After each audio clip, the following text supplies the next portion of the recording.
ব্যক্তি বা কোনো এমনকি সরকারকেও দোষারোপ করছি না, আমরা এটার সমাধান চাচ্ছি। এটাই আমরা সমাধান চাচ্ছি এবং আমাদের কাছে মনে হচ্ছে যে ধানের শীষের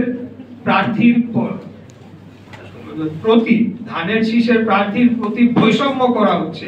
এই মামলাটি ছিল তাপস নৌকার প্রার্থী নুরুল হুদা তাদের বিরুদ্ধে, তো তাদের পক্ষ হয়ে এখন কারা এই মামলায় বাধা দান করতে পারে? তাহলে তো তারা সেই দোষরদেরই লোক হয়ে গেল, তাই না?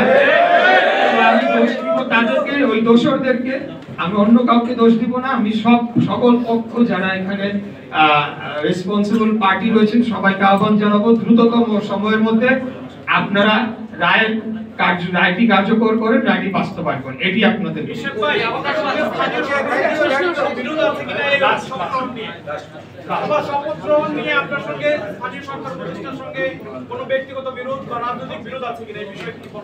স্থানীয় সরকার উপদেষ্টা কেন কোন উপদেষ্টার সাথে আমার ব্যক্তিগত বিরোধও নাই, ব্যক্তিগত সম্পর্ক নাই। আমার তাদের 99% উপদেষ্টাদের সাথে আমার জীবনে কোনোদিন দেখাও হয় নাই। তো অতএব অবান্তর এই প্রশ্নটি, তাদের সাথে আমার দেখাও হয় নাই, পরিচয় নাই, বিরোধ তো আরো দূরের কথা।